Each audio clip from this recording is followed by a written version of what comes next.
Assalamualaikum warahmatullahi. Waalaikumsalam, Bu. Waalaikumsalam Ibu. Terdengar jelas? Terdengar jelas nggak, Mbak, Mas? Jelas, Ibu. Jelas Ibu. Jelas, Bu. Nggak bergaung ya, nggak double ya.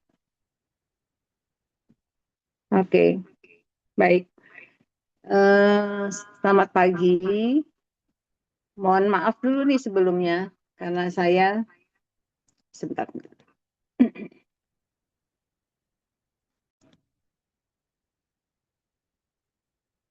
Mohon maaf sebelumnya karena saya nggak bisa hadir offline, Mas, Mbak, karena semalam tiba-tiba fisik saya nggak baik, jadi saya belum pulih sempurna semenjak sakit pada awal perkuliahan kita ya.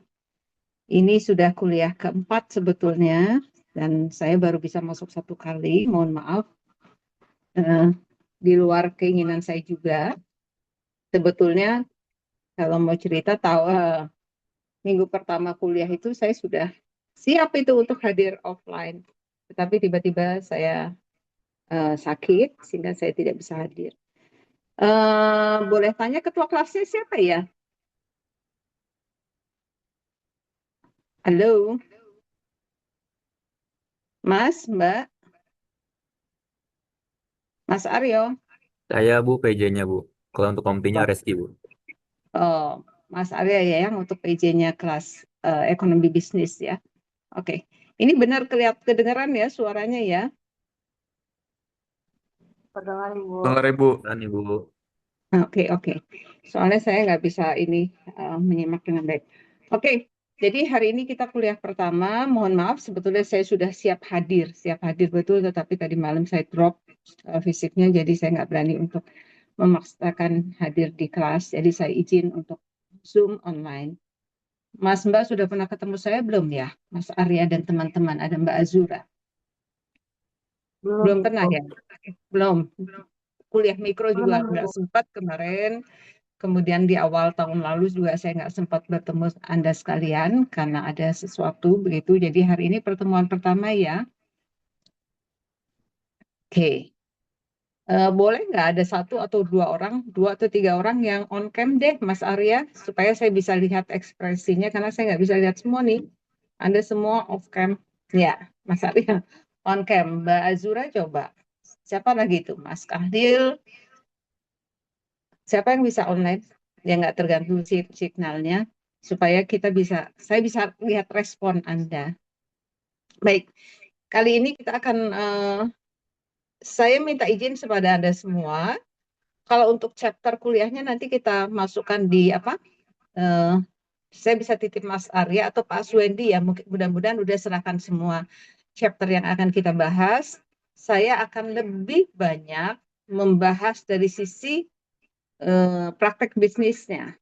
Saya ingin lebih banyak kita bahas mengenai realitas yang terjadi di lapangan, begitu, apa yang terjadi dengan ekonomi kita dan lain sebagainya, sehingga teorinya mungkin tidak akan terlalu banyak lagi saya berikan kepada Anda. Teorinya nanti Anda bisa baca sendiri di chapter yang di-share kepada Anda semua. Dan kedua, saya sudah lihat beberapa waktu yang lalu, saya sempat melihat kuliah apa sih, pengantar ekonomi umum namanya ya Mas Arya, betul? Di waktu tingkat 1. Kuliahnya apa Ekonomi namanya? dasar Bu. Oh, ekonomi dasar. Oke, di situ juga sudah diketangkan mikro dan makro ya. Saya sudah lihat bahan-bahannya. Saya rasa itu cukup untuk kita masuk lebih kepada situasi hari-hari ini dan bagaimana praktek dari makroekonomik nanti implikasinya kepada bisnis. Oke, jadi saya izin dulu sama Anda. Saya nggak akan banyak gunakan PowerPoint, tapi saya akan mungkin banyak menulis di whiteboard supaya Anda bisa nanti mengikuti apa yang kita bahas. Itu yang pertama. Kedua, saya juga minta kepada Mas Arya, kelas kita ini 60 lebih ya jumlahnya ya. 84 ya Bu. 84, boleh ya dibagi menjadi 10 kelompok begitu untuk nanti kita persiapkan mengenai ujiannya seperti apa nanti saya sampaikan kepada Anda. Jadi itu yang pertama, dan ketiga, saya masih punya bertemu dengan Anda kira-kira 3 kali lagi setelah ini ya, betul. Boleh satu lagi dong yang di on cam siapa tuh? Mas Alka atau Mbak Alka, Mbak Asia? Banyak ini semuanya off cam. Nah, kita masih ketemu lagi beberapa kali. Mudah-mudahan besok saya bisa bertemu Anda di kampus. Ya, karena kalau ketemu di kampus secara langsung itu beda rasanya off, dengan offline seperti ini. Karena saya bisa lihat reaksi dari wajah Anda, postur Anda, senyum Anda, bahkan Anda paham atau tidak dengan apa yang kita bahas setiap harinya. Oke, jadi kira-kira itu dan mohon maaf ya atas ketidaksempurnaan karena memang saya baru sebetulnya hari ini adalah kuliah perdana saya setelah saya sakit hampir 1 bulan. Oke, jadi ini adalah pertama kali saya juga mengajar di sekolah bisnis setelah Januari kemarin. Jadi Mas Mbak sekalian, Mbak Azura boleh nggak on cam? Sinyal saya Mbak jelek. Azura, sinyalnya jelek. Mbak Aurelia, Aurelia. Mbak Aure, Mbak Aurenya kemana nih? Masih Laban? Yuk ah, masuk cuma Mas Angga, Mas Arya aja ini. Rasanya nggak semuanya itu. Ayo Mas, ya tuh Mas Muhammad Zidan udah masuk. Mas Salman masuk. Oke, Mbak Margareta masuk. 2 lagi deh, Mas. Oke, Zenida masuk. Oke, Mas Hazel masih di jalan ya, di mobil ya. Mas Zendra sudah masuk. Oke, kita uh, mulai pada hari ini ya. Baik, kemarin Pak Suhendi 2 kali masuk, kemudian Pak Ade Holis sudah menjelaskan kepada kita semua, kepada Mbak dan Mas semua yang ada di ruangan ini, mengenai hal-hal dasar dari macroeconomics. Apa sih sebetulnya dibahas dalam macroeconomics? Saya akan coba wrap up sedikit ya, mengulang kembali apa yang sudah dibahas. Kenapa? Karena nanti saya harus langsung masuk kepada aplikasi dari macroeconomics. Oke, yang pertama, kemarin Pak Suhendi atau Pak Ade Holis sempat nggak menjelaskan perbedaan apa itu GDP versus GNP?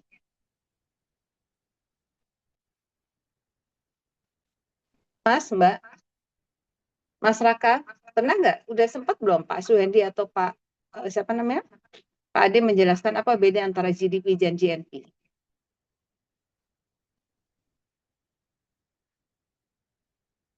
Sudah pernah, Bu. Sudah pernah ya, jadi Anda sudah dapat reviewnya mengenai itu. Baik, kalau gitu saya langsung saja menjelaskan ulang apa yang kita akan bahas sampai akhir nanti. Tolong hari ini juga sedang ramai nih, kalau mas-mas mbak-mbak dengar semua mengenai ratifikasi perjanjian kita dengan Amerika Serikat ya, mengenai penurunan tarif dari 33% menjadi 19%. Coba dibaca baik-baik karena banyak hal-hal sensitif yang ada di sana.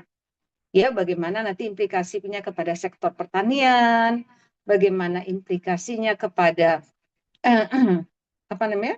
Peraturan kehalalan suatu produk dan lain sebagainya karena banyak hal sensitif yang mungkin perlu Anda tahu di dalam ratifikasi kebijakan tarif Indonesia versus Amerika yang ditandatangani Presiden kita dan Donald Trump. Itu banyak sekali hal-hal yang perlu akan punya implikasi besar kepada bisnis, termasuk penetapan tarif atau pajak dan kerjasama di dalam artificial intelligence. Ya, tolong dibaca, itu menarik banget dan Anda pasti punya banyak info nanti dari hal-hal tersebut. Baik, saya perkenalkan dulu ya, karena kita belum pernah ketemu kan? Sama sekali belum pernah ketemu nih kita ya, Mas Arya. Belum, Bu. Waktu tingkat 1 belum ketemu juga? Belum, Ibu. Oh, belum. Baik. Saya kenalkan, nama saya Ani Ratnawati. Saya sebetulnya dosen senior dulu di Fakultas Ekonomi dan Manajemen, tetapi kemudian saya pindah ke program studi di sekolah bisnis. Saya biasanya mengajar yang berkaitan dengan macroeconomics ya. Kemudian saya pernah lama di pemerintahan, saya pernah di Kementerian Keuangan, saya waktu itu Wakil Menteri Keuangan, saya pernah di OJK, saya dulu Dewan Komisionernya OJK, saya pernah di Bank Indonesia, saya dulu di Badan Supervisi Bank Indonesia, saya pernah di Bank BUMN, saya pernah di bisnis migas, saya pernah juga di SKK Migas, saya pernah di bisnis asuransi. Jadi mudah-mudahan dengan background saya yang agak cukup beragam ini kita bisa membahas makroekonomik dan implikasinya terhadap ekonomi Indonesia dari banyak sisi, ya. Dan karena saya dulu akhirnya dari researchers, dulu saya peneliti, saya banyak ke lapangan, saya meneliti mengenai kopi, coklat, apa namanya, komoditas, kemudian juga banyak hal-hal yang terkait dengan sosial begitu. Jadi mudah-mudahan kita bisa bicara banyak nanti. Saya sedikit mulai dengan mereview sedikit, merefresh apa yang kita pelajari di dalam. Kita punya dua ya, ada microeconomics versus macroeconomic. Kita nggak kuliah loh ya, Mas, Mbak ya. Ceritanya hari ini kita podcast, bincang-bincang. Jadi nanti Anda boleh potong di mana saja. Jadi nggak usah nunggu kuliah saya selesai. Anda boleh bertanya, mengajukan usul, dan lain sebagainya. Atau bahkan Anda boleh juga komen terhadap apa yang kita kuliahkan. Baik, ada dua di dalam bisnis yang harus Anda kuasai dengan baik, yaitu kita sebut microeconomics dan macroeconomics.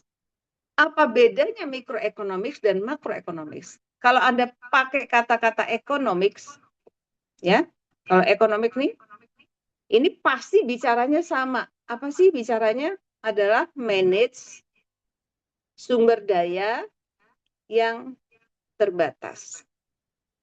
Jadi baik makro maupun mikro itu akan bicara mengenai bagaimana kita memanage sumber daya yang terbatas untuk kebutuhan manusia. Clear ya?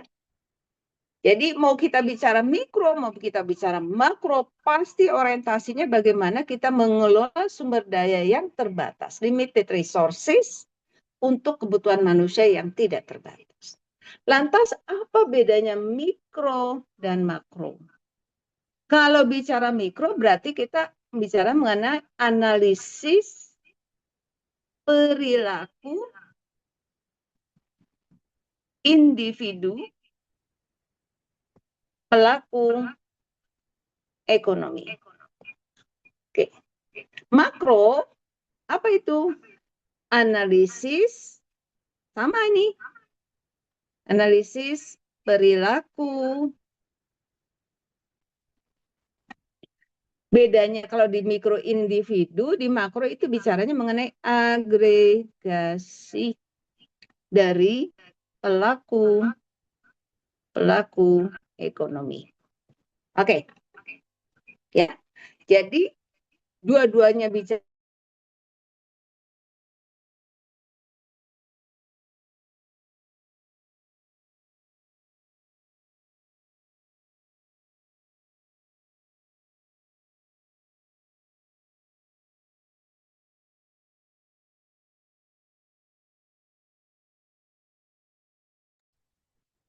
Maaf Ibu, suaranya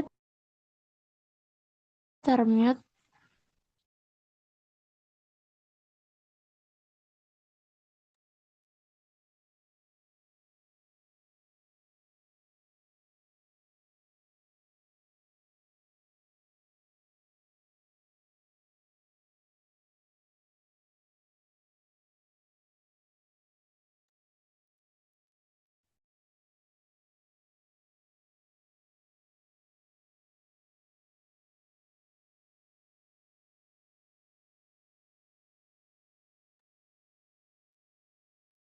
Ibu maaf, suaranya masih di mute, Ibu.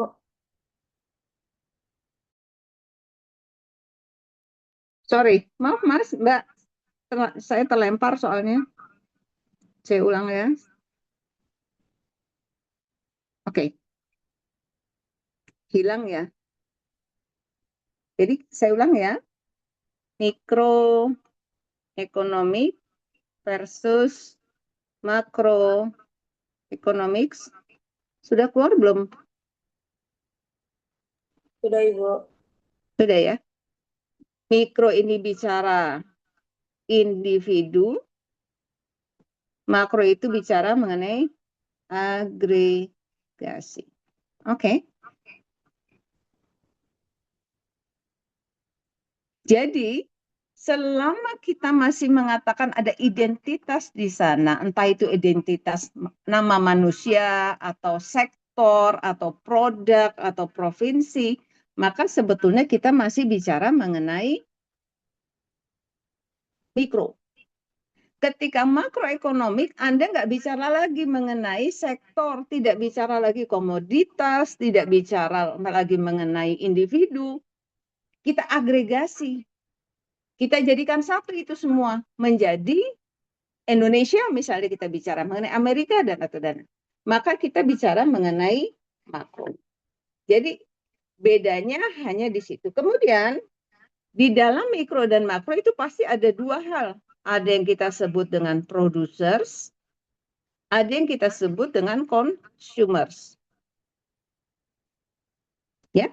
Jadi di mikro punya produser, di makro punya consumer. Ini kita bicara mengenai production. Ini bicara mengenai consumption. Kita bicara mengenai supply. Kita bicara mengenai demand. Oke? Nah, keduanya ini nanti bertemu. Yang kita sebut sebagai equilibrium. Apa itu equilibrium? Yaitu ketika supply sama dengan demand dan ini bertemunya di pasar. Clear ya? Jadi dua-duanya menggunakan producer, consumer, production, consumption, supply, demand. Dan kedua-duanya itu harus posisinya nanti bahasanya equilibrium. Kapan equilibrium itu? Ketika supply sama dengan demand. Kenapa equilibrium menjadi keharusan pada saat kita membahas mengenai mikro dan makroeconomics. Karena kita mau bicara, Mbak Margareta, Mas Zidan, Mas Arya, Mas Raka, itu mau bicara barang-barang yang betul-betul ada.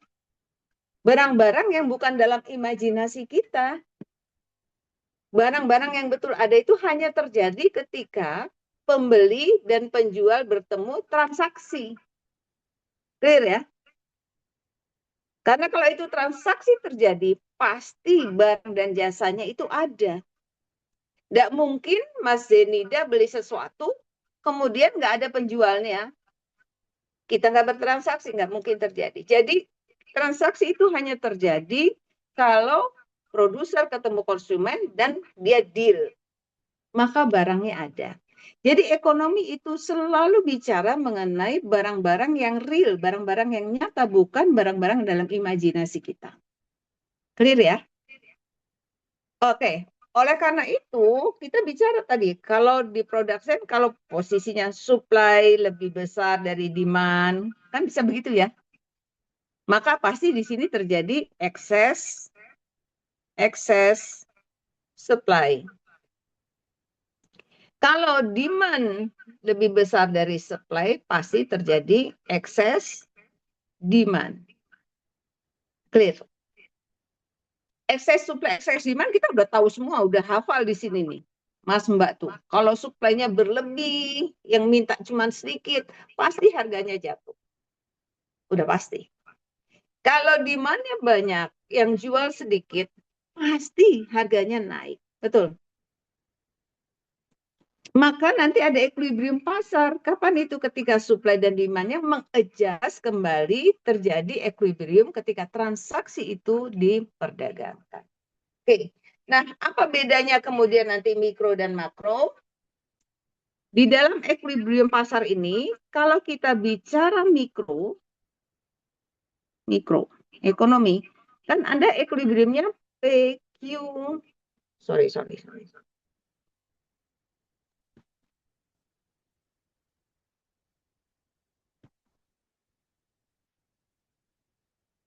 Equilibriumnya kan harga kuantitas barang dengan kuantitasnya.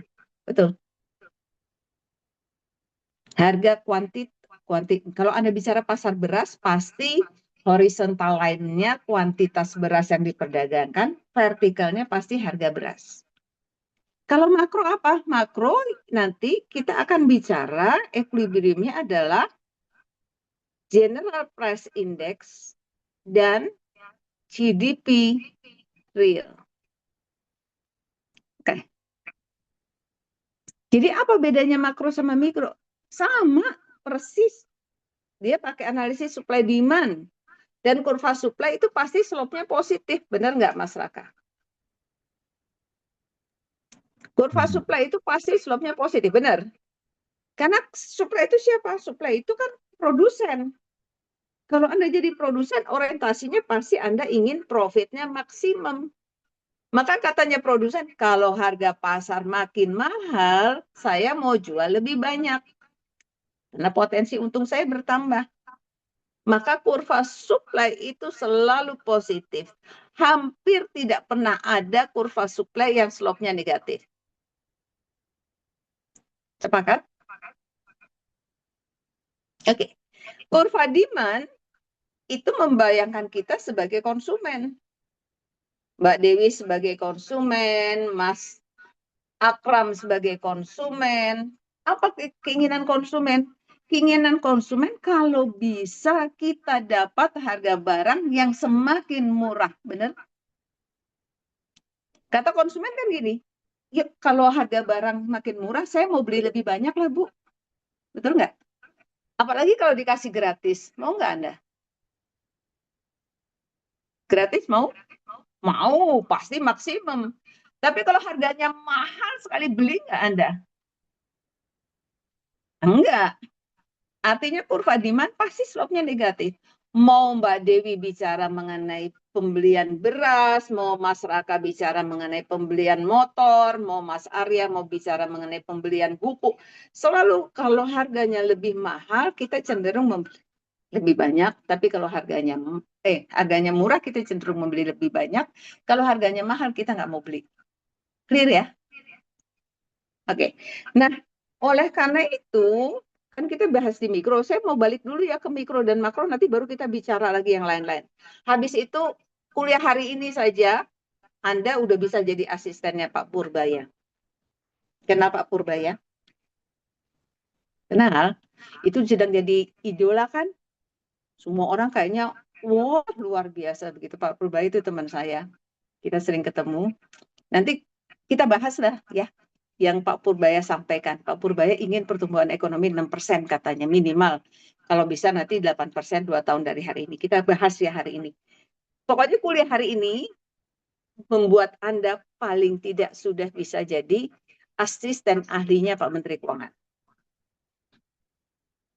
Oke, cuma ngapain? Geser-geser supply, geser-geser demand, main agregat supply, main agregat demand. Oke? Nah, jadi di mikro itu di mikro dan di makro pasti kita bicara kurva supply, kurva demand, hanya bedanya satu bicara individu, komoditas, satu bicara mengenai agregat. Tipenya sama, kurva supply-nya pasti slope-nya positif. Oke, saya buktikan ya. Anda bisa screenshot atau kan ada zoom-nya yang Anda bisa lihat nanti. Baik, kita lihat. Kalau di mikro, Anda bicara beras, kan ini kuantitas beras. Misalnya kita pakai ton, maka ini adalah harga beras per ton. Betul? Kurva supply-nya itu kan pasti slope-nya negatif. Kurva supply itu slope-nya positif. Coba perhatikan baik-baik ya. Nggak boleh menggambar kurva supply slope-nya ada di sini. Oke? Nggak boleh gambar supply slope bawahnya ada di bawah sini. Paham? Jadi Anda nggak boleh dong gambar kurva supply gini nih. Pokoknya positif, kata ibu kan suka-suka aja, tarik-tarik aja lah. Yang penting positif. Nggak boleh. Kenapa nggak boleh? Kenapa nggak boleh? Gambar kurva supply itu dari titik nol atau dari titik sini. Coba lihat.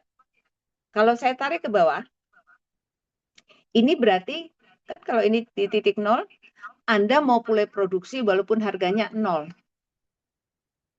Jelas.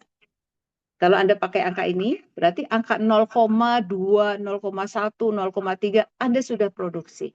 Ada nggak bisnis yang tanpa biaya?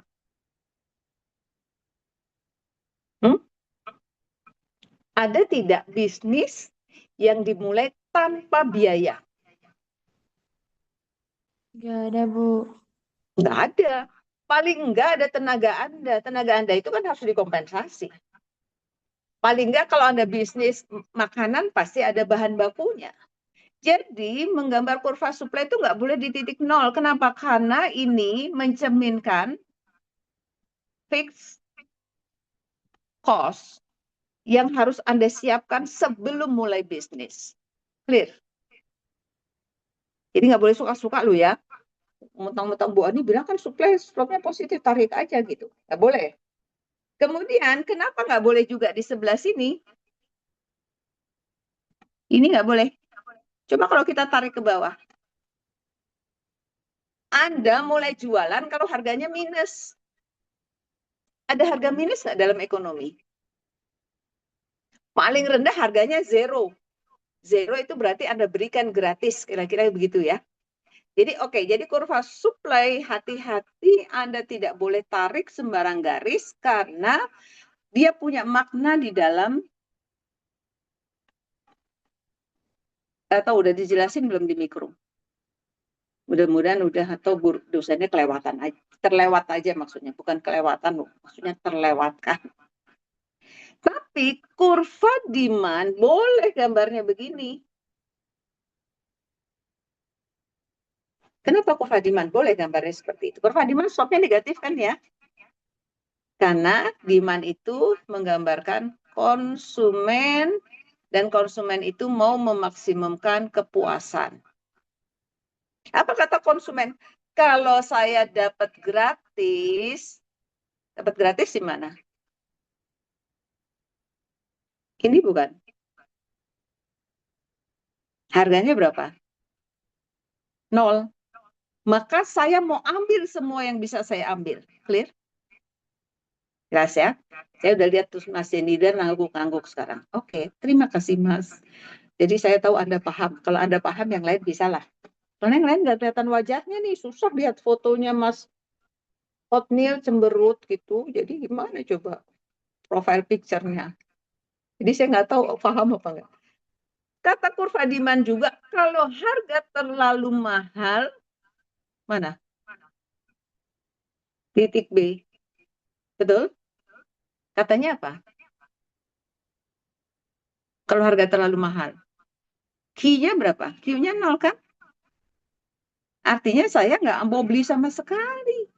Maka kurva demand boleh memotong baik vertikal atau horizontal karena ini punya makna gratis.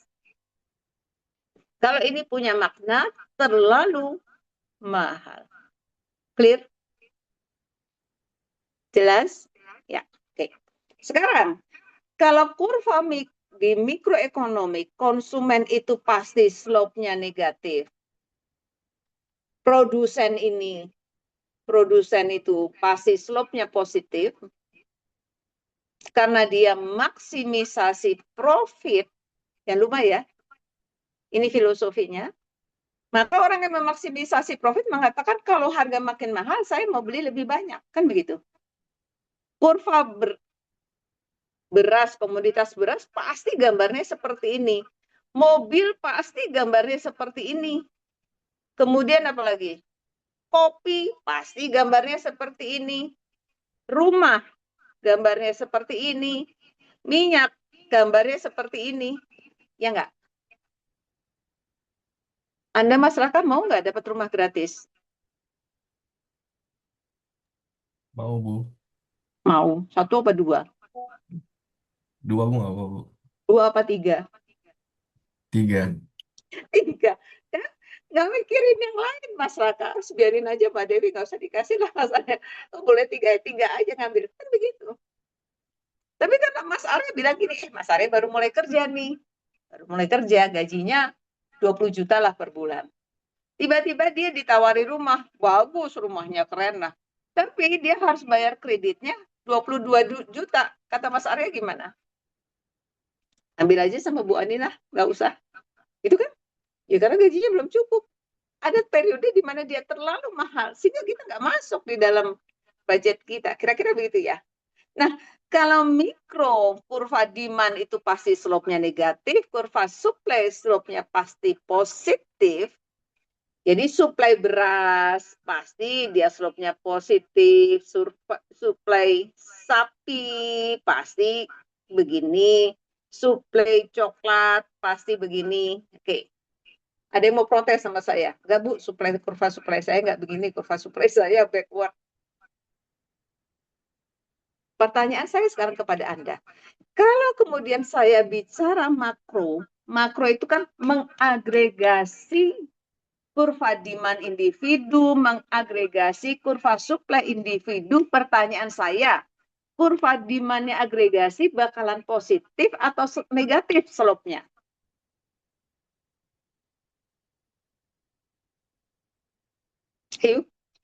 Katanya mau jadi itu apa namanya tenaga ahlinya Pak Purbaya. Kalau kurva demand di mikro slope-nya negatif, kurva demand penjumlahan semua barang dan jasa yang Anda ingin beli, slope-nya akan positif apa akan negatif?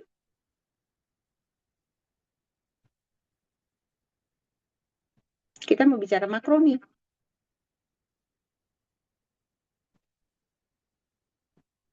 Kalau Mbak Dewi berperilaku demand-nya negatif terhadap kopi, Mas Reka demand kurvanya slope negatif terhadap coklat, Mas Arya slope-nya negatif terhadap rumah, semakin rumahnya murah, makin beli lebih banyak. Mas Zenida punya kurva demand negatif untuk pembelian mobil, kalau mobil makin murah, saya beli lebih banyak. Kalau kurva demand yang negatif itu tadi, saya jumlahkan menjadi agregasi, kira-kira slope-nya tetap negatif atau menjadi positif?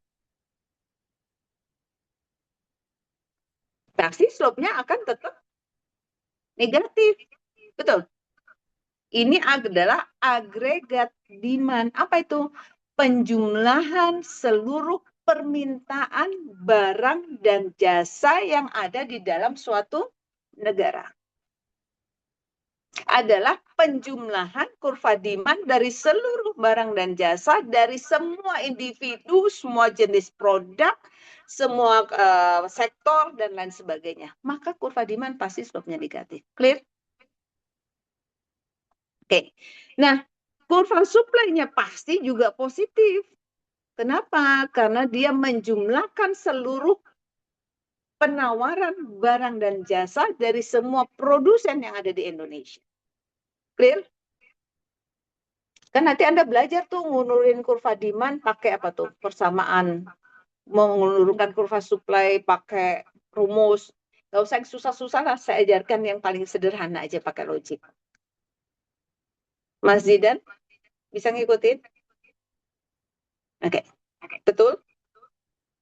Agregat supply slope-nya positif, agregat demand slope-nya negatif, karena ini sigma dari seluruh produksi,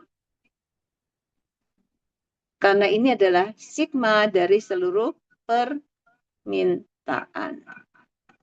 Oke?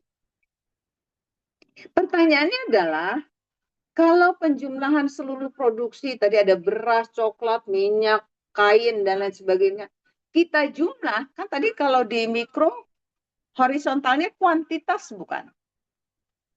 Ada kilo, ada ton, ada unit rumah, ada unit mobil, ada meter persegi, ada liter minyak, ada meter kain. Lantas di makro itu gimana menjumlahkan kuantitas dari semua barang dan jasa supaya kita bisa jumlahin. Tapi satuannya beda-beda. Ada yang kilo, ada yang meter, ada yang liter, ada yang unit, ada yang meter persegi. Maka kita harus gunakan yang kita sebut dengan Y real. Apa itu? Adalah sigma penjumlahan dari seluruh harga dikali kuantitinya. Boleh nggak? Boleh. Jadi saya dapat nilai rupiah. Nilai rupiah ini pengganti kuantitas kalau kita bicara di mikro. Karena makro itu mengagregasi, dia harus menjumlahkan semua kuantitas barang dan jasa. Kita nggak mungkin jumlah kilo ditambah liter minyak, ditambah meter kain, terus meter persegi rumah, kita jumlahkan kuantitasnya nggak bisa karena satuannya beda-beda kan unitnya.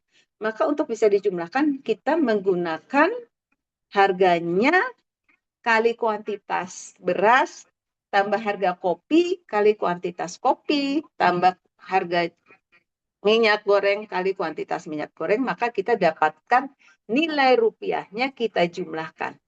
Clear?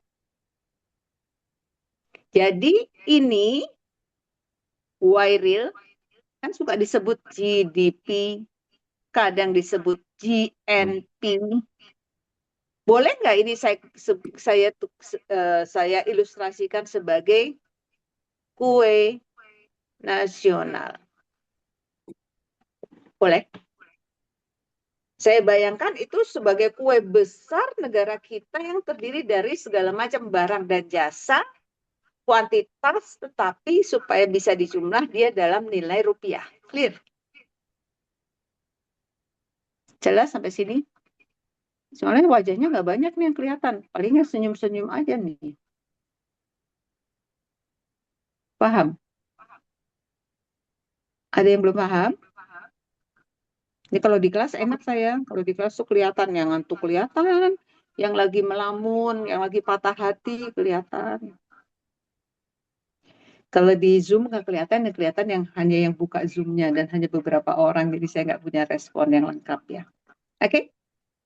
Jadi untuk bisa saya jumlahkan, maka saya harus menggunakan Y output. Kodenya output Y.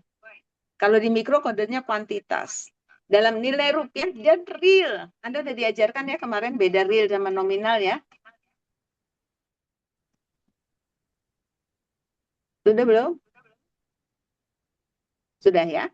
Kita pakai ini real kenapa? Karena kita ingin harganya ini, harga Q-nya ini pakai harga pada tahun dasar. Kalau pakai harga tahun dasar itu kan pasti harganya tetap sama ngitungnya, hanya kuantitasnya aja beda-beda. Jadi kalau GDP 2025 maka harga tahun dasar yang kita pakai ini sekarang 2023 kalau tidak salah. 2023 kali quantity 2025. Nah, GDP real 2024 itu harga tahun dasar 2023 tambah kali kuantitas 2024. Clear? Sehingga kalau dia harganya sama, kemudian ada kenaikan Y real, Y realnya naik, itu pasti dan pasti terjadi kalau kuantitasnya naik. Betul nggak? Oke. Jadi orang ekonomi itu kalau bicara kaya, dia bukan bicara kaya itu uangnya makin banyak saja. Dia boleh disebut sebagai kaya kalau dia punya aset lebih banyak. Clear? Oke. Mas Raka tahun lalu dia punya rumah harganya 500 juta. Tahun lalu ya, Mas Raka. Tahun ini rumahnya Mas Raka naik jadi 1 miliar. Gara-gara apa? Dulu rumahnya Mas Raka itu di dalam, kemudian ada pelebaran jalan, rumahnya Mas Raka pindah ke pinggir jalan. Clear? Harganya naik nggak? Tapi saya nggak bilang Mas Raka tambah kaya. Uangnya emang lebih banyak 1 miliar, tapi masyarakat sebetulnya sama-sama aja karena rumahnya ya itu aja, nggak diperbaiki, nggak ditambah luas dan lain sebagainya. Clear ya? Jadi ekonomi itu mengatakan seseorang tambah baik hidupnya, seorang tambah sejahtera, seorang tambah naik level income-nya itu bukan dari nilai rupiahnya, tetapi dari kuantitas fisik barang dan jasa yang dia miliki harus lebih banyak. Clear? Jelas ya? Itu sebabnya dia di dalam apa namanya menggunakan konsep real. Oke. Ada mau tanya sampai sini? Kemudian di vertikalnya apa? Vertikalnya kan tetap pakai P nggak? Dulu waktu tingkat 1 P kan tetap harga. Terus gimana Bu Hani? Harganya yang mana yang dipakai?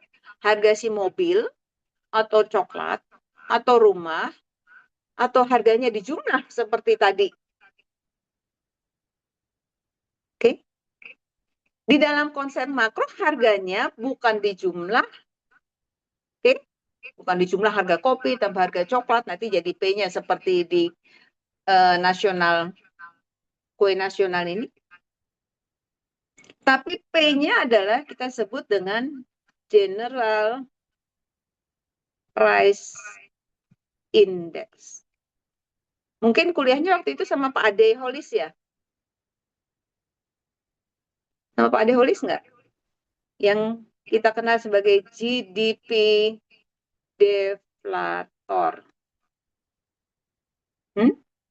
Atau indeks harga umum rata-rata. Jadi P-nya adalah harga rata-rata dari seluruh barang dan jasa yang diproduksi di Indonesia di indeks. Clear? Bisa bayangin ya? Jadi harga mobil kali harga coklat, tambah harga coklat, ditambah harga rumah dan lain sebagainya itu dibikin rata-rata General Price Index yang diindekskan. Makanya disebut sebagai GDP deflator atau indeks harga umum rata-rata. Di chapter berapa itu ya? 24, 25 kalau nggak salah, 25, 26. Waktu bicara the living cost. Itu yang kuliah siapa? Pak Suyandi atau Pak Ade? Atau belum dibaca karena belum ujian? Biasanya kan dibacanya deket-deket ujian ya. Ada yang senyum soalnya tuh. Ya Mas Raka, Ya, di Bu. kuliahnya siapa ya? General Price Index GDP deflator. Itu masih chapter awal deh, 24 atau 25 nanti. Pak Ade Holis. Pak Ade Holis ya, oke. Nah, jadi ini menggambarkan rata-rata dari seluruh barang dan jasa yang ada di Indonesia kalau kita bicara mengenai GDP. Anda nggak usah pusing hitung ya. Kenapa? Karena General Price Index, GDP real, pasti ada yang ngitungin. Siapa yang ngitungin? BPS. Nggak perlu Anda ngitung, karena kalau Anda yang ngitung, saya bisa garansi 1000% salah. Iya lagi pula ngapain juga ngitung. Orang tugasnya BPS dibayar untuk menghitung General Price Index, untuk menghitung GDP, GNP. Jadi kita nggak usah ikut-ikut, kecuali nanti Anda diterima bekerja di BPS. Maka Anda sudah tahu cara menghitung General Price Index dan menghitung GDP real. Oke. Clear? Jelas nggak sampai sini nih? Mas Maulana, Rizky. Maulana Rizky. Si Mas Maulana Rizky nggak kemana nih? Nggak camp?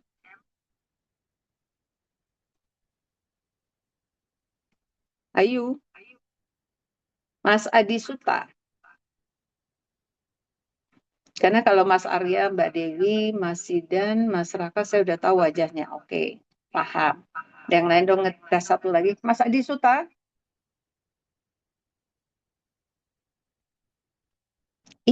Ini ada gambarnya tapi nggak ada orangnya ya? Jangan loh, kalau puasa itu hadir ya hadir. Ini dah. Mas, Mas Alkautsar,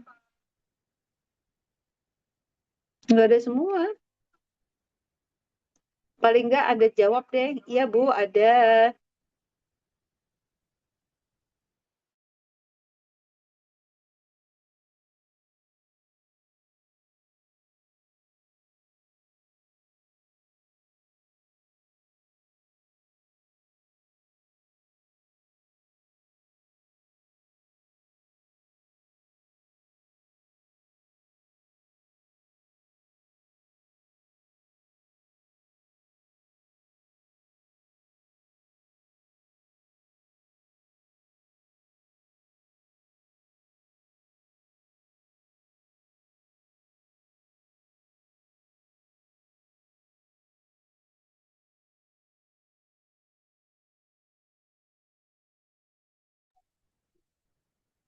Ibu maaf suaranya tidak ada, Bu.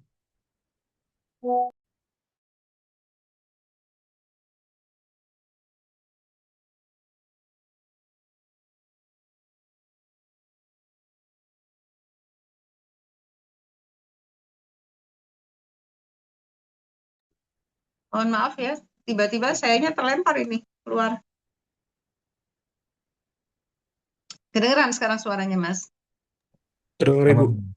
Aman Tapi Ibu. gambarnya hilang ya. Iya, Bu. Mm-mm. Ininya nggak stabil internetnya.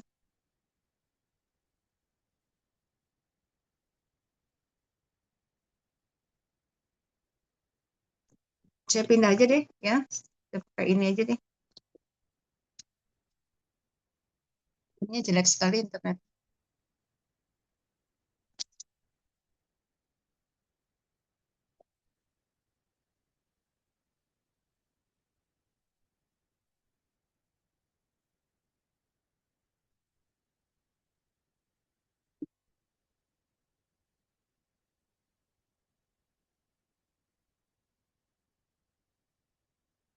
Sebentar, sebentar.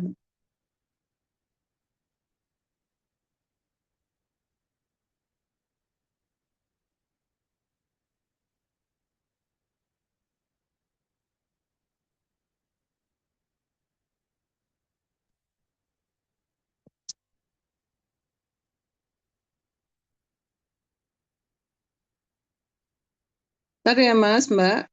Tiba-tiba hilang ininya.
Ntar ya Mas. Aduh, ini whiteboardnya hilang lagi.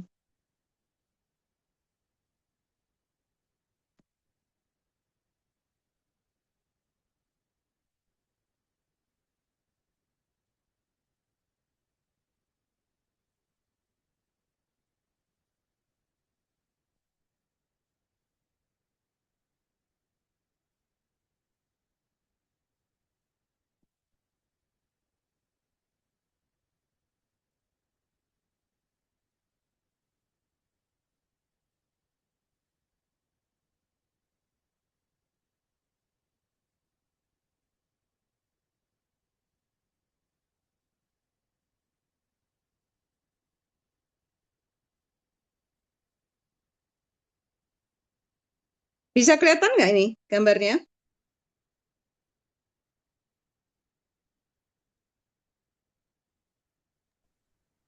Bisa Ibu. Bisa ya? Bentar ya Mas, tiba-tiba hilang nih.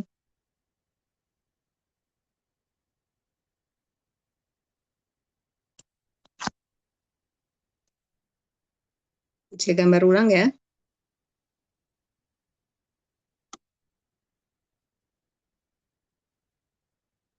Oke, ini agregat supply, ada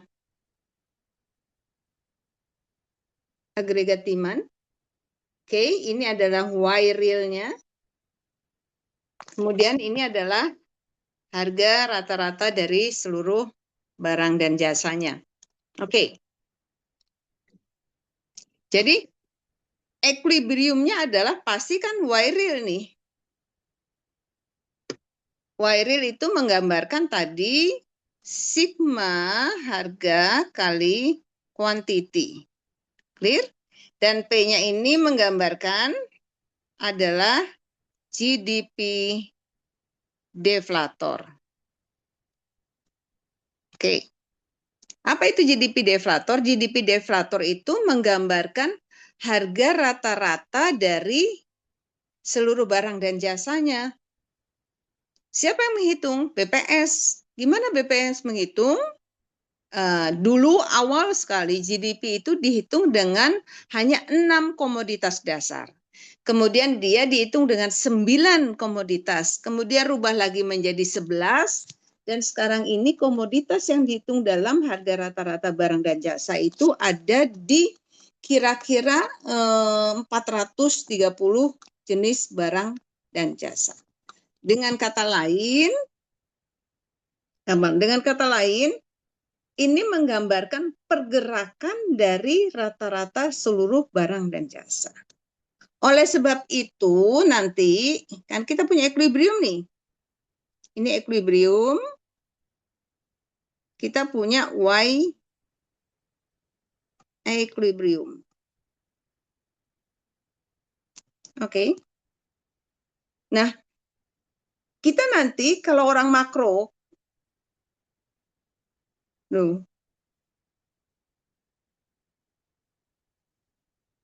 jadi hilang ya Mas Mbak.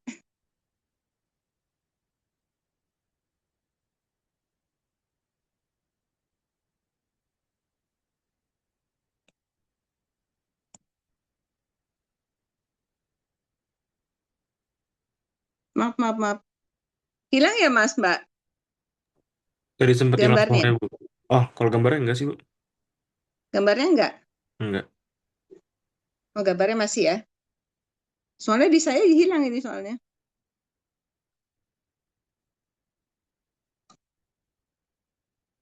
Oke. Oke nih gambar. Oke ya.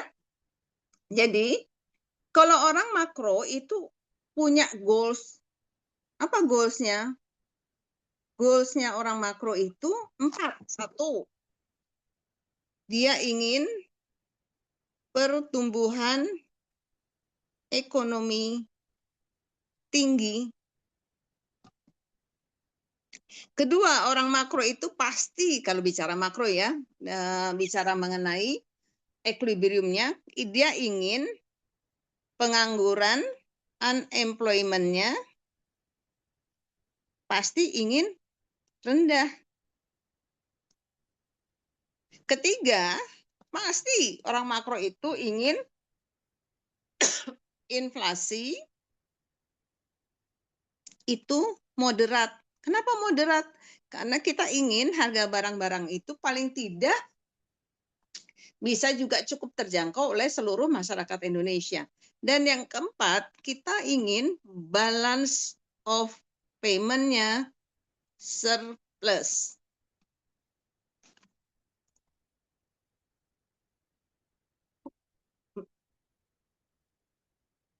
Oke. Masih terlihat, Mas, Mbak? Masih Bu. Masih Bu. Masih ya, oke. Jadi kalau orang mikro, tadi kita sepakat ya bahwa kita semua rakyat Indonesia pasti ingin makin tahun makin sejahtera, makin tahun makin kaya, makin tahun kita harus lebih baik hidupnya daripada hari ini. Sepakat? Nah, kalau makin tahun hidup kita harus lebih baik dari hari ini, kita makin kaya, makin sejahtera, maka kita harus punya pertumbuhan ekonomi yang tinggi. Apa itu pertumbuhan ekonomi tadi? Yang kita sebut sebagai Y real atau kue nasional yang makin lama harus makin besar. Atau bahasa Indonesianya lagi, national output. Oke, jadi kita harus lebih kaya setiap tahunnya. Seluruh masyarakat, mau kita bicara Indonesia, kita mau bicara Malaysia, kita mau bicara Inggris, kita bicara Amerika, dan lain sebagainya, pasti semua punya cita-cita rakyatnya harus lebih sejahtera, rakyatnya harus makin kaya dari tahun ke tahun. Benar nggak? Kenapa kok kita harus lebih sejahtera? Kenapa kita harus lebih kaya dari tahun ke tahun? Simpel saja, karena Anda setiap tahun pasti usianya tambah. Kalau Anda usianya tambah, kebutuhan tambah. Hari ini Anda kuliah, nanti setelah kuliah Anda bekerja dulu nggak punya mobil, sekarang ini punya mobil, ingin punya rumah, kemudian Anda berkeluarga, Anda punya anak, anaknya perlu makan, perlu pendidikan, dan seterusnya. Maka untuk mengkompensasi tadi usia kita yang bertambah, mengkompensasi jumlah penduduk yang bertambah, mengkompensasi kebutuhan teknologi yang bertambah. Dulu kita nggak kenal tuh artificial intelligence. Sekarang ada pakai artificial intelligence. Dikit-dikit tanya ChatGPT atau Gemini dan lain sebagainya. Maka Anda kan harus butuh investasi di teknologi. Dan teknologi itu pasti ada out of date-nya. Teknologi itu pasti ada usangnya. Teknologi itu pasti ada rusak. Sehingga Anda perlu ganti yang baru. Dan itu harus dikompensasi. Dari mana? Dari aset Anda yang bertambah lebih banyak. Oke? Jadi pertumbuhan ekonomi atau national output itu harus terjadi di semua negara karena dia mengkompensasi satu, kebutuhan penduduknya yang usianya bertambah, dua, kebutuhan penduduknya yang makin banyak, tiga, teknologi yang harus kita kembangkan, dan keempat adalah alat-alat modal yang suatu saat dia obsolescence atau usang atau mengalami depresiasi atau penyusutan. Clear sampai sini? Kalau Anda punya gambar seperti di atas tadi, maka yang disebut dengan pertumbuhan ekonomi yang tinggi adalah Y equilibriumnya ini harus bergerak ke kanan. Setuju nggak?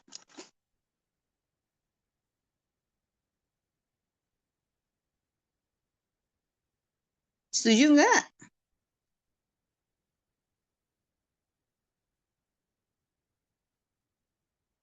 Recording in progress. Recording in progress. Recording in progress. Recording in progress. Recording in progress. Recording in progress. Maaf.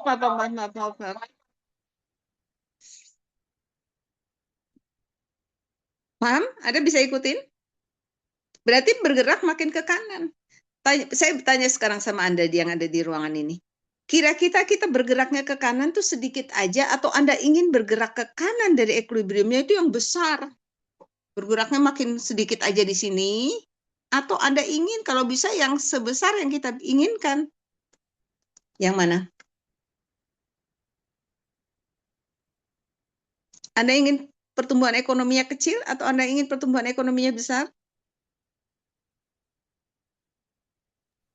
Besar, Ibu. Besar, Bu. Besar. Kalau Pak Menteri Keuangan mengatakan pertumbuhan ekonomi harus 8%. Kita menuju 8%, jangan 5% aja. Anda setuju nggak?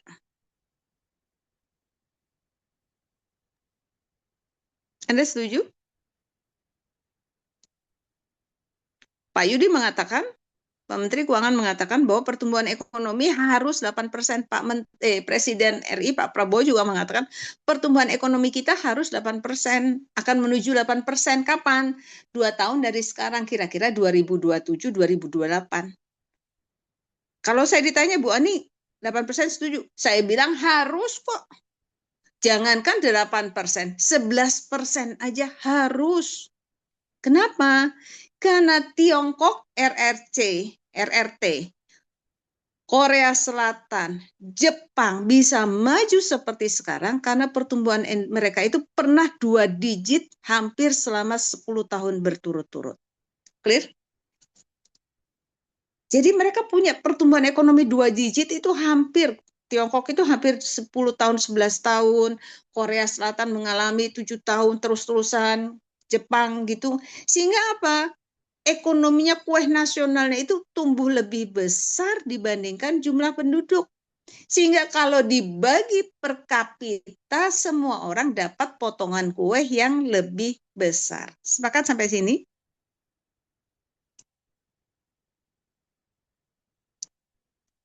Oke. Jadi, kalau kita punya agregat supply, kita punya agregat demand, kita ingin Y equilibriumnya kalau bisa makin ke kanan makin bagus. Kenapa? Karena ini berarti nanti GDP per kapitanya akan menjadi makin besar. Oke? Tahun ini, tahun kemarin 2025 GDP per kapita kita kan diumumkan BPS itu di angka 5.060 kalau tidak salah, 5.060 US dollar per kapita. Kemarin nih, tahun kemarin, tahun 2025. Anda tahu nggak berapa GDP per kapitanya Malaysia di 2023? Kalau kita 5.060 baru tahun kemarin, GDP per kapitanya, Malaysia itu tahun 2023 sudah 13.034 US dollar per kapita. Berapa Cina?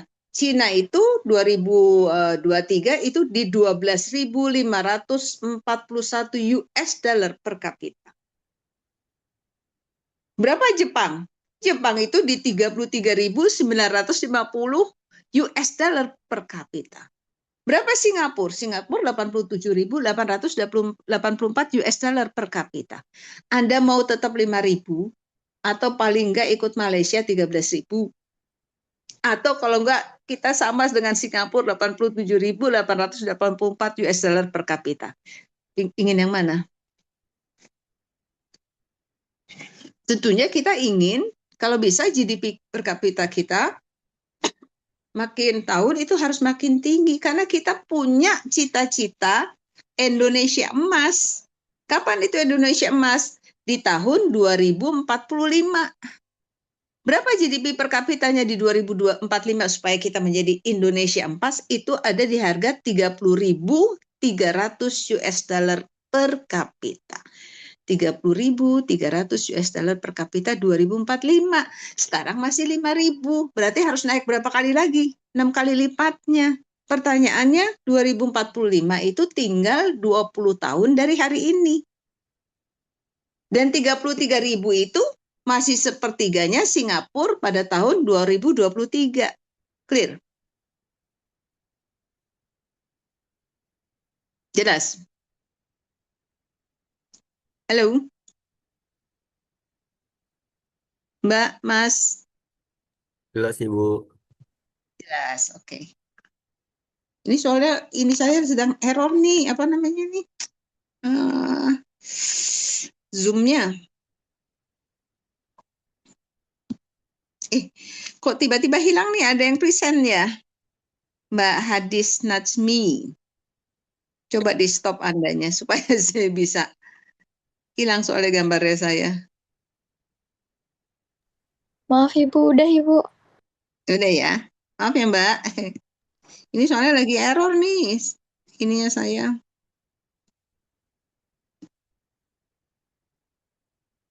Belum bisa ya. Belum bisa masuk sayanya. Oke. Jadi nggak usah pakai itu nggak apa-apa. Jadi intinya kita ini kalau bisa bergerak makin ke kanan dari equilibrium Y-nya makin baik karena itu membuat kita menjadi lebih cepat sejahtera. Kemudian equilibrium vertikalnya itu kan PE ya. Nah, kita hari ini Kalau PE-nya bergerak ke atas, harga rata-ratanya dari barang dan jasa itu bergerak ke atas, maka kita mengalami yang disebut dengan inflasi. Kalau harga rata-ratanya bergerak ke bawah, itu namanya deflasi. Sekarang kalau saya tanya nih, dari semua mahasiswa saya di S1, S2, S3, Anda suka yang mana? Inflasi apa deflasi? Hampir semua mahasiswa saya menjawab kalau bisa deflasi, Bu. Apa deflasi? Harga barang-barang dan jasa-jasa semakin murah kita semakin suka. Betul? Ya, enggak? Benar, Ibu. Harga barang-barang jasa semakin murah. Kenapa kita bilang gitu? Ya karena orang Indonesia itu ternyata tipikalnya adalah tipikal consumers kita. Ya, kalau consumers kan kalau harga makin murah kita makin mau beli, kalau gratis kita lebih senang. Sehingga kita ini apa ya? Nature-nya itu ternyata orang Indonesia adalah consumer. Kenapa? Karena saya hampir setiap tahun menanyakan S1, S2, S3. Kalau disuruh milih harga barang-barang naik atau harga barang-barang turun, hampir semua mahasiswa saya mengatakan lebih suka harga barang-barang turun. Oke? Tapi kalau tipikal kita adalah produsen, pasti kita akan bilang kalau bisa harga barang naik dong, Bu. Kenapa? Karena kalau harga barang naik, saya punya potensi mendapatkan profit yang lebih besar. Clear? Sampai sini jelas ya? Jadi, kalau Anda jadi produsen, harga barang naik nggak apa-apa, Bu. Kan itu untung buat kami. Kami bisa jual lebih banyak, bisa untung lebih banyak. Nah, pertanyaannya, kalau gitu nggak apa-apa dong harga barang naik. Ya nggak apa-apa. Sepanjang kemudian Anda bisnis, Anda punya untung, Anda membayar pekerja Anda lebih mahal, yang bekerja mendapat income lebih tinggi, sehingga kenaikan income-nya lebih besar dari kenaikan harga barang dan jasa. Boleh? Jadi, kalau gitu negara itu boleh ada inflasi? Boleh. Bahkan bagus ada inflasi. Kenapa? Karena inflasi mencerminkan pasarnya sedang bergerak. Inflasi mencerminkan ekonomi ada permintaan. Dan suplainya tidak bisa mengejar permintaan sehingga produksi harus dinaikkan. Itu berarti kita menggunakan tenaga kerja lebih banyak atau kita membayar tenaga kerja lebih mahal untuk kita bisa mengejar produksi. Clear ya sampai sini ya? Kenapa? Karena kalau suatu negara mengalami harga rata-rata yang lebih rendah dalam jangka panjang atau kita katakan mengalami deflasi. Contoh mana nih negara yang banyak mengalami deflasi? Jepang. Jepang itu harga barang dan jasanya rata-rata turun setiap tahun. Kenapa? Karena orang Jepang kan sudah banyak orang tua, kebutuhannya juga sudah tidak banyak sehingga demand-nya relatif terbatas. Kalau demand relatif terbatas, harga rata-rata kan turun. Apa yang terjadi ketika harga rata-rata turun di Jepang? Ketika terjadi deflasi bertahun-tahun. Jepang itu bikin kebijakan nih ya. Kalau Anda menabung, bunganya minus. Jadi Anda kalau nabung tuh bukannya ditambah bunganya, minus 0,0 sekian. Jadi kalau Anda nabung 100.000, tahun depan pasti uang Anda kurang dari 100.000. Kemudian tapi kalau Anda pinjam di bank, pinjam 100.000, Anda hanya mengembalikan 100.000, tapi Anda dapat 105.000. Berarti Anda disubsidi oleh Bank Jepang. Jadi Anda disuruh pinjam. Kalau Anda pinjam, Anda dapat lebih banyak, bayarnya tetap. Tapi kalau Anda menabung, Anda mengalami bunga negatif. Kenapa Jepang melakukan seperti itu? Karena Jepang ingin konsumsi masyarakatnya naik, yang berarti agregat demand bergeser ke atas sehingga ada inflasi. Jadi inflasi apa cerminannya sebetulnya? Inflasi itu mencerminkan bahwa ekonomi sedang tumbuh, ekonomi bergerak. Oke, sampai sini ada yang mau tanya? Jadi saya tanya lagi nih, sekali lagi nih. Jawab ya, Pak Ketua Kelas, Pak Komti. Boleh ada inflasi? Boleh, Ibu. Boleh. Sepanjang Panjang dalam batas yang normal, Bu. dalam batas menor atau sepanjang income kita lebih besar dari inflasi? Halo?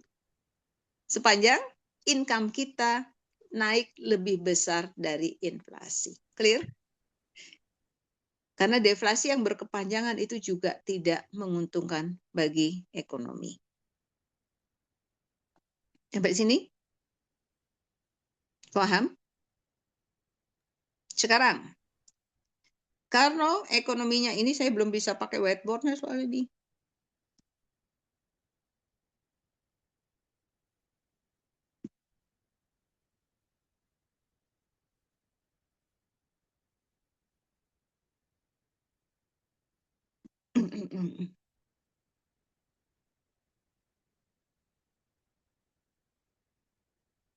Mbak dari SBE ini ya, Mbak siapa sih, Mbak Putri ya ininya ya, hostnya ya. Saya belum bisa nih gambar lagi.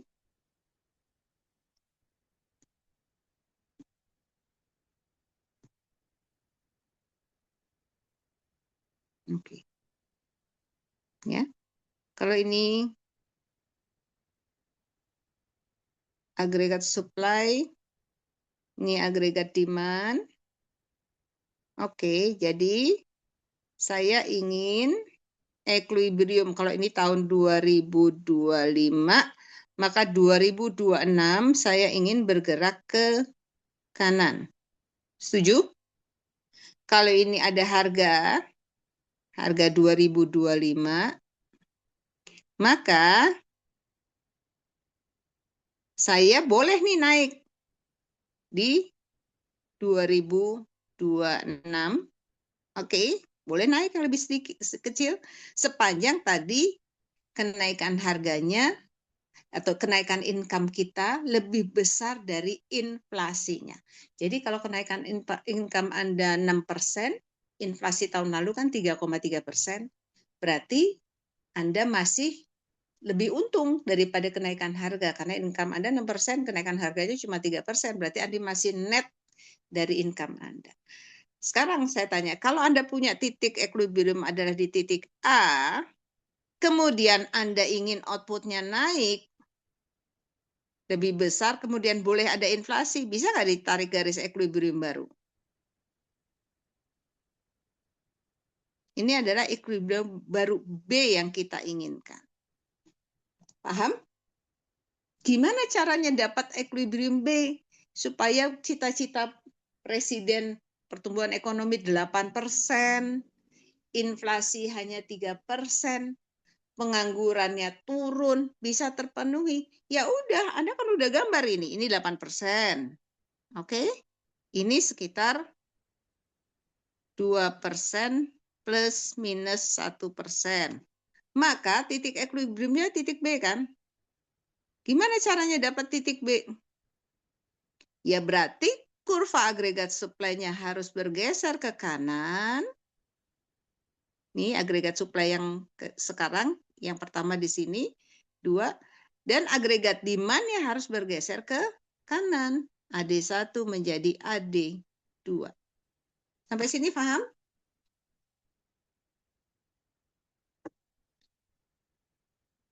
Halo? Paham, Bu. Paham? Oke. Jelas ya? Jadi supaya cita-citanya Pak Presiden terwujud, apa itu terwujud? Ekonominya tumbuh 8%, harga rata-ratanya hanya naik 3%, maka Anda bisa gambar tuh pergeseran agregat supply dan agregat demand. Jadi, dengan kata lain apa? Untuk saya bisa dapat titik B, maka mau tidak mau kita harus geser permintaan dan kita harus menambah supply. Kan kira-kira gitu aja toh di ekonomi itu. Jadi Anda harus membuat produksi lebih banyak, pada saat yang bersamaan Anda minta masyarakat belanja lebih banyak. Sehingga titik B menggambarkan pertumbuhan ekonomi 8% dan harga 2% bisa tercapai. Clear? Bu Ani, gimana kalau yang kejadiannya nggak seperti itu? Kita nggak bisa dorong produksi terlalu banyak. Kenapa? Karena kita kesulitan modal atau kita mengalami penurunan investasi, atau kalau kita mau investasi ribet banget, banyak urusannya. Berarti agregat supply tidak bisa kita dorong sejauh AS1, AS2. Coba kalau Anda gambar, agregat supply-nya cuma di tengah-tengah, di antara keduanya. Apa yang terjadi? Kalau saya nggak bisa dorong agregat supply sejauh ini, saya cuma bisa dorong di separuh karena iklim investasinya kita buruk. Kan berarti saya hanya maka titiknya bukan titik B yang terjadi. Perpotongannya AS2 dengan agregat 2. Ini di titik C. Benar nggak? Kalau di titik C berarti pertumbuhan ekonominya pasti nggak akan 8%. Dan inflasinya pasti lebih tinggi. Ya nggak? Anda mau yang mana? Di titik B apa titik C?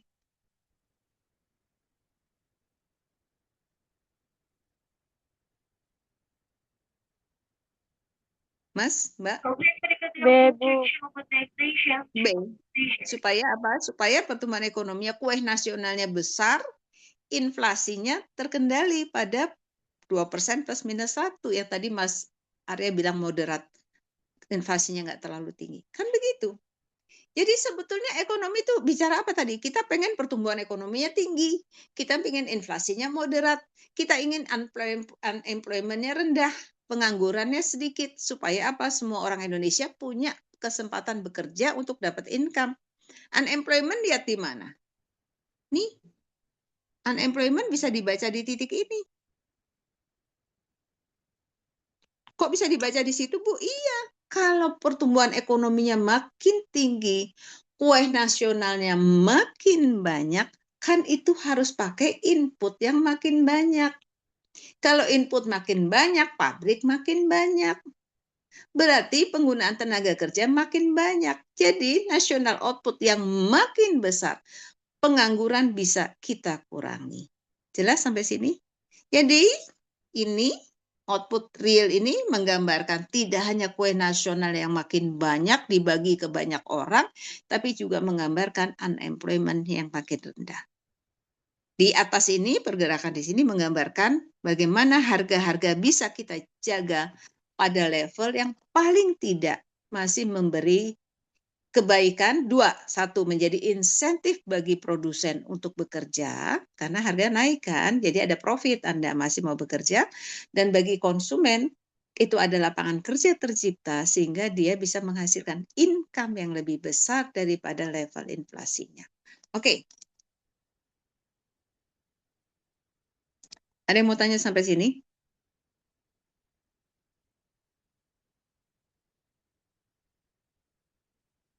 Ada yang mau tanya? Jelas semua? Jelas, Ibu. Jelas.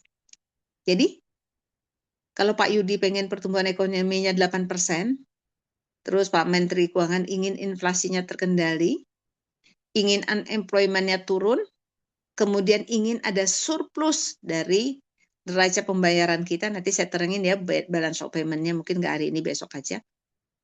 Masuk akal nggak menurut Anda logiknya? Bahwa itu sejalan dengan cita-cita bangsa dan negara untuk mensejahterakan penduduknya, untuk memperkaya penduduknya, dan membuat penduduknya income per kapitanya lebih tinggi. Syukur-syukur kita betul bisa dapat 30 berapa tadi, $30.000, 30.330 US dollar per kapita. Yang hari ini kita masih di 5.000. 5.000 itu hampir sama-sama Vietnam ya. Anda tahu Vietnam?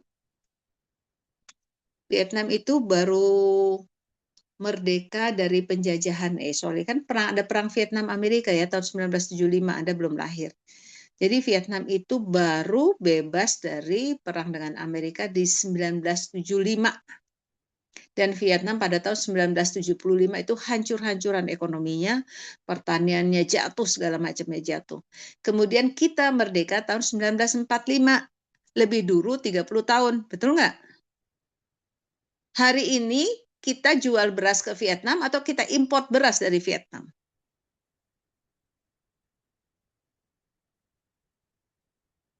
Halo? Hari ini pertaniannya lebih maju Vietnam apa Indonesia? Faktanya kita import beras dari Vietnam juta ton loh. Artinya Vietnam lebih mampu berproduksi daripada kemampuan kita menghasilkan beras. Penduduknya banyakan mana? Indonesia apa Vietnam? Indonesia. Kalau Indonesia saja tidak mampu mencukupi kebutuhan berasnya dan masih sebagian besar dari impor, dan impor itu dari Vietnam, kebayangkan bagaimana Vietnam itu bisa surplus sampai jutaan ton. Dan Vietnam itu termasuk produsen beras dunia yang paling besar. Kalau Anda suatu waktu jalan-jalan ke Vietnam, itu mungkin daerahnya mirip-mirip Tegal atau Pekalongan di Indonesia lah. Seperti itu. Masih banyak orang jualan dengan pikulan, masih ada orang jualan dengan masih banyak sepeda. Pasarnya adalah mungkin seperti pasar Bogor aja mungkin masih lebih canggih daripada pasar di Vietnam. Masih lebih bagus daripada pasar di Vietnam. Kebayang ya sama Anda. Tetapi Vietnam kemudian GDP per kapitanya kalau tidak salah hari ini sudah lebih besar daripada Indonesia. Oke. Anda bisa pengen jadi warga negara Indonesia apa warga negara Vietnam? Warga negara Indonesia ya, tetap ya. Untuk majukan negara kita butuh Anda, dan Anda adalah calon pebisnis tuh. Ada sekolahnya di sekolah bisnis. Jadi niat kita harus menjadi produsen, menghasilkan produk barang dan jasa, dan itu akan membuat GDP per kapitanya kita tambah naik, GDP realnya naik. Jadi kalau Pak Menteri Keuangan mengatakan pertumbuhan ekonomi kita harus 8%, 2 tahun dari hari ini, 2026, 2027, 2028 paling terlambat, saya mengatakan bukan hanya harus 8%, bahkan harus 2 digit, paling tidak 11% untuk beberapa tahun ke depan. Kenapa? Kok kita harus di 2 digit? Anda udah lahir belum sih 1997? Belum ya? Anda ini kelahiran 2000 ya? Nah, 1997-1998 kita kan mengalami yang disebut dengan krisis ekonomi. Pertumbuhan ekonomi kita minus 13%. Jadi kita turun 13% pada tahun 98 pertumbuhan ekonominya. Tahun berikutnya kita masih minus 4%.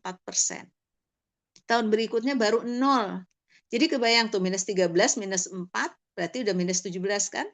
Ketika COVID terjadi, pertumbuhan ekonomi kita minus 3%. Berarti udah berapa tuh? Lah, kalau pertumbuhan ekonominya sekarang cuma 5%, 5%, 5%, yang nggak ngejar yang kemarin hilang itu. Kue kita yang hilang itu nggak sempat kita perbesar lagi, maka malah penduduk kita juga udah tambah banyak. Sekarang udah 280 juta, nanti sampai 300 juta. Mereka butuh makan, mereka butuh kue nasional. Mereka butuh kue yang dibagi secara rata, secara besar. Bukan kue yang dibagi kecil-kecil. Kalau kue yang dibagi kecil-kecil, Anda lapar, Anda miskin, Anda stunting. Maka Human Development Index kita pasti makin buruk ke depannya. Jadi, mau jadi staf ahlinya Menteri Keuangan?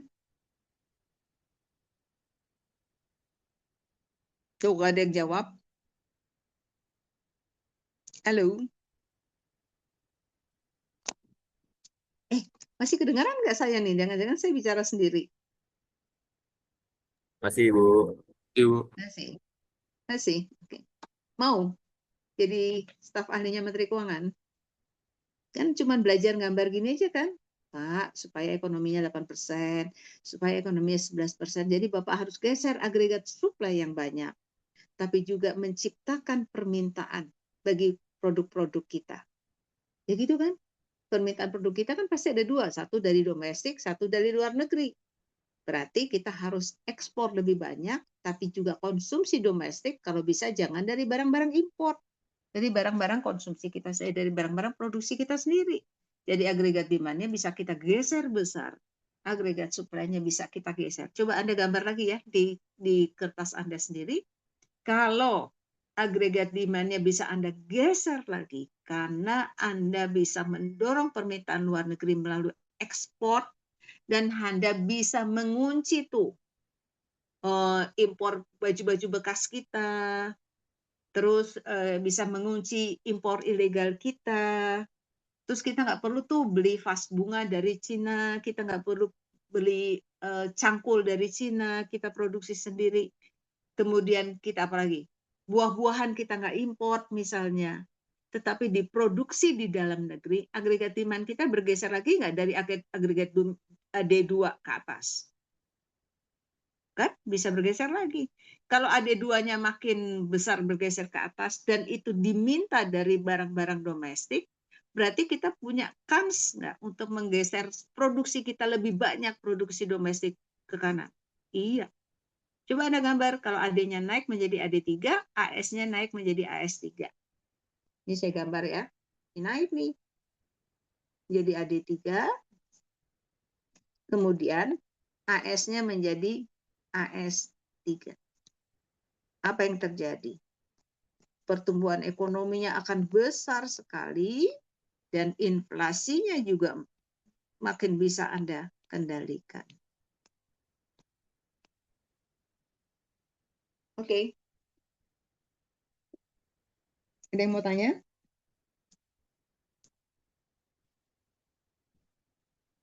Jadi sebetulnya mengejar goals-nya makro gimana sih? Ya sudah Bu Ani, geser aja agregat supply, geser agregat demand. Anda nggak tahu nggak apa yang mempengaruhi pergeseran agregat demand? Apa yang mempengaruhi agregat supply? Anda udah belajar tuh di mikro. Apa yang mendorong demand? Kan ada income, harga barang, kemudian ada selera, dan lain sebagainya. Apa sih menggeser supply? Ada teknologi, harga input, harga output, dan lain-lain. Maka kan kita bisa lakukan itu di level mikro, maka kemudian kalau kita agregasi, hasilnya ada di level makro. Oke. Jelas?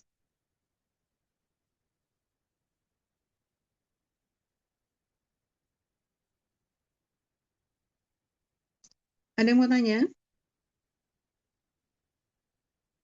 Ntar ya, saya coba balik ke...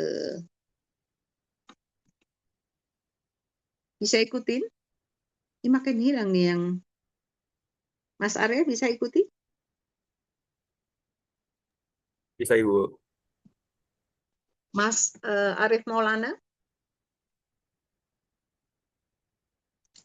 Afril Maulana Rizky? Mas Zidan? Paham? Bisa Ibu. Mas Rizky bisa? Bisa Ibu. Bisa. Jadi kalau begitu jadi staf ahli Menteri Keuangan gampang ya? Insya Allah Ibu. Insya Allah. Udah bisa, cuma geser-geser demand dan supply. Tergantung menterinya Bu. Kok tergantung menterinya? Kita boleh nggak ngasih saran bahwa demand-nya harus digeser, supply-nya harus, boleh kan? Gua nanti Boleh. politiknya cerita lain ya biarin aja, kita kan profesional aja bekerja. Paham? Paham Bu. Jadi betul, tapi nanti ya di dalam realitasnya banyak hal politik mempengaruhi keputusan. Bener nggak kita bisa growth-nya segitu banyak? Kalau kita terbuka terhadap import dari mana-mana boleh masuk di kita, ya pasti lokal kontennya lama-lama habis, kalah. Kita itu dulu eksportir apa tuh? Eksportir garment, kemudian alas kaki, sepatu, tekstil terbesar ke Amerika loh. Kita itu eksportir, kita kan kalau perdagang dengan Amerika surplus tuh. Dari mana? Ekspor garment, ekspor sepatu dan alas kaki lainnya, kemudian ekspor dari tekstil. Tapi belakangan ini kita udah kalah di Amerika, bukan gara-gara Trump naruh tarif kita 33%, bukan. Kita kalah dari Laos, kita kalah dari Vietnam. Kenapa? Karena Laos dan Vietnam bisa efisien di dalam produksi. Clear? Dan kita juga kalah dari Vietnam dan Laos. Kenapa? Karena Vietnam dan Laos itu kemudian mendapat limpahan bisnis-bisnis tekstil, garment, alas kaki dari Cina. Jadi Cina pindahin bisnisnya ke Amerika, ke Vietnam dan Laos. Kenapa? Karena kan Cina nggak bisa langsung masuk ke Amerika, betul nggak? Amerika sama Cina ini kan seperti apa namanya?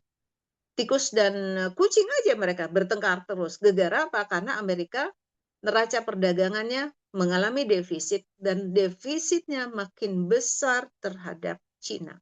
Jadi Amerika marah tuh sama Cina sebetulnya karena dia makin rugi bisnis dengan Cina. Akhirnya dia mulai tutup sebagian bisnisnya dengan Cina, jadi nggak boleh masuk. Misalnya chips, nggak boleh tuh dari Cina masuk Amerika. Jadi Amerika belinya dari Taiwan, misalnya begitu ya, dari Taiwan, misalnya begitu. Nah, loh, ketika Cina nggak bisa bisnis tekstil dengan Amerika, dia pinter dipindahkan apa namanya pabrik-pabriknya ke Laos, dipindahkan pabrik-pabriknya ke Vietnam yang kita sebut dengan relokasi. Tetap murah nggak biayanya jadinya kalau direlokasi? Ya murah karena penduduk di Vietnam dan Laos itu masih digaji agak murah. Kemudian disuplai dengan input dan lain sebagainya. Jadi sebetulnya yang bisnis beneran itu Cina, Amerika, atau Laos dan Vietnam. Sebetulnya yang bisnis Amerika.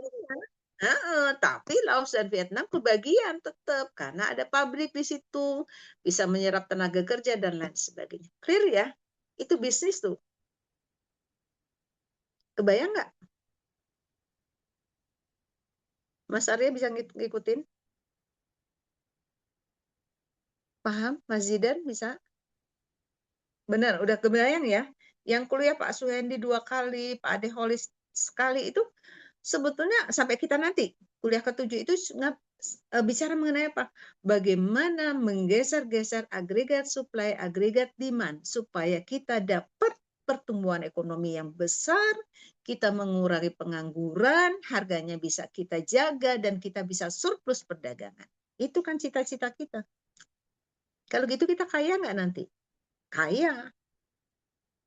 Kapan? Ya segera. Anda kan lulus 3 tahun lagi. Kalau nggak punya lapangan kerja kan Anda nggak punya kerjaan nanti.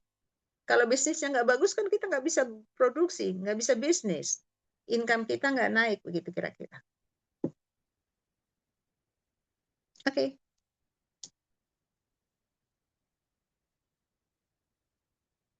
Mbak Asia.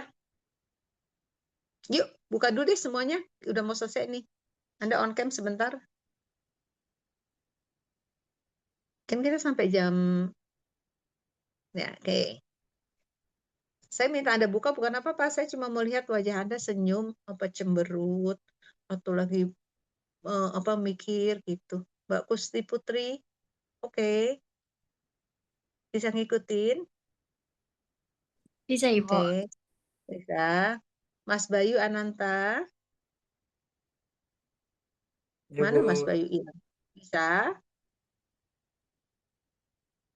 Azura Ramadita, oke. Oke. Mas Arya, oke ya Mas Arya dari tadi kelihatan. Mbak Brigita. Mbak Brigita. Mbak Brigita. Iya, Oke. Ibu. Bisa ngikutin? Oke. Mas Gatan. Ya, Bu. Gatan. Bisa ikuti? Bisa, Ibu. Mas Fardan bisa ikuti? Farhan. Bisa, Ibu. Bisa. Mbak Cynthia, oke. Oke, Bu. Saya ambil contoh aja nih ya. Mas Hilmi. Bisa, Mas Hilmi, oke. Ibu. Mbak Kalista, Bisa, Ibu. Mbak Husnaya. Bisa, Bu. Jadi modalnya jadi presiden sama menteri apa? Gambar agregat demand, gambar agregat supply, Pelajari faktor yang menggeser agregat supply, pelajari faktor yang menggeser agregat demand. Betul nggak? Kita perlu nggak sih human capital? Kita perlu nggak sih knowledge? Kita perlu nggak sih teknologi? Kita perlu nggak sih membuat kita lebih pintar dalam skills dan experience? Wajib. Kenapa wajib? Karena kalau Anda punya knowledge yang bagus, Anda terampil, Anda jago teknologi, itu membantu agregat supply apa agregat demand?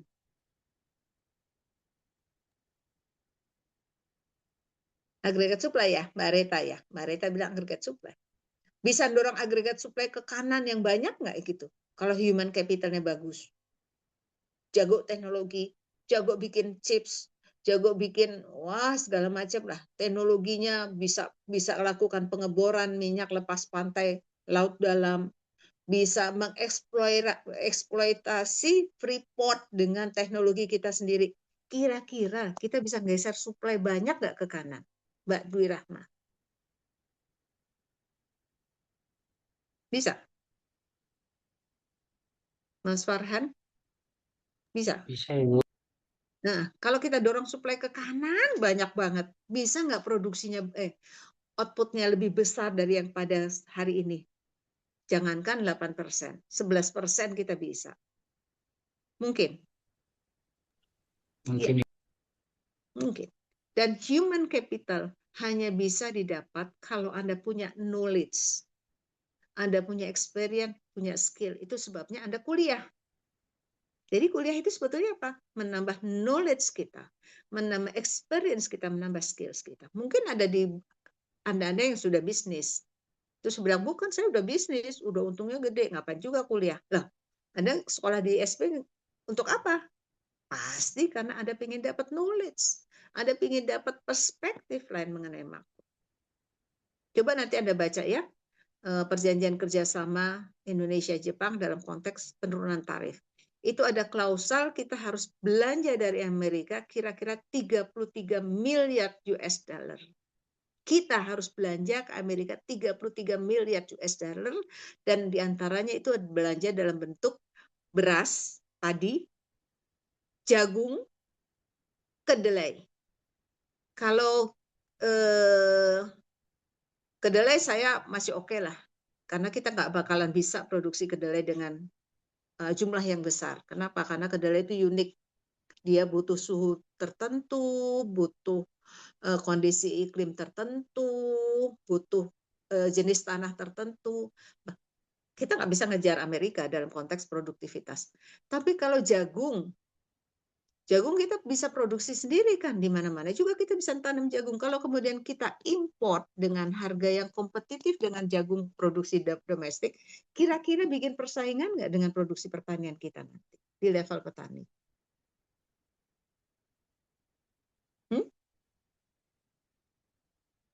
Punya implikasi nggak kepada petani jagung kita? Kalau petani kedelai, saya nggak khawatir tadi. Kita beli harus import dari Amerika kedelai, nggak khawatir saya mungkin. Karena emang kebutuhan kedelai kita luar biasa dan kita nggak bisa produksi sendiri. Tapi kalau jagung, kalau padi, nah itu adalah pertanyaan-pertanyaan penting yang bisa Anda pelajari nanti.